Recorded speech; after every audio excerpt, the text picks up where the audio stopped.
Alright guys, today I'm bringing you a legendary item guide on Borderlands 3, and in this video we'll be looking at the Hyperion SMG, known as the cheap tips. The red text on the weapon reads, "I'll get home early from work." What's special about this weapon is when damaging an enemy, there is a chance a poker chip will drop on them that can be picked up by the player, which will increase weapon damage by about 10% for 12 seconds. This weapon was added with the new handsome Jackpot DLC and can drop from any source within this DLC, but has an increased chance to drop from the final boss of the DLC known as Jackpot, who could be found in the VIP tower. When you spawn in at the fast travel, you just want to veer around the fountain and keep running forward until you hit the elevator at the back, and you want to use this to head up the tower. At the top will be a spawn point, which we'll be using to spawn in right outside the boss fight, as from here it's as simple as taking a few steps into the neighboring room and dropping down into the arena. As a heads up, Jackpot has 4 phases, 3 of which are an armored health bar, and the final being a flesh health bar, so make sure you arm yourself with a good corrosive and incendiary weapon before farming. When I was using this weapon, I had a very love-hate relationship with it. To start with the good things, compared to other Hyperion SMGs, the cheap tips seems to be rocking a slightly higher than average damage. I was again pleasantly surprised when I started firing the weapon to see that the damage was actually more than noticeable, especially against non-matching health bar types. So this is like using a cryo weapon against a shield. As I'd expect with Hyperion weapons, the fire rate is good as well as the accuracy, as the longer you fire the more accurate the gun becomes. As for the magazine size, one had a moderately sized one which allowed for my Mo's build to almost fire indefinitely, but even without the Mo's build, this gun gives you enough time to fire the weapon before having to reload.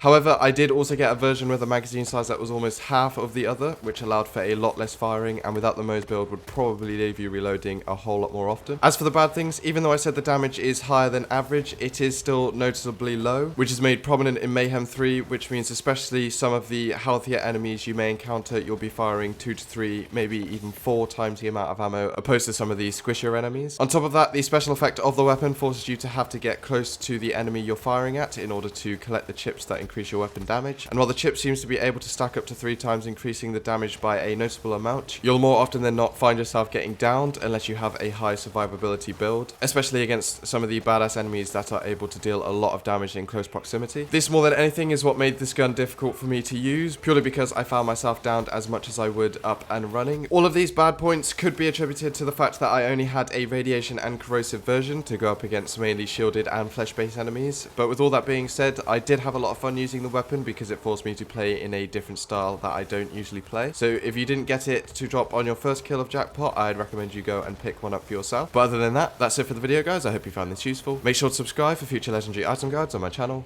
and yeah, see you in the next video.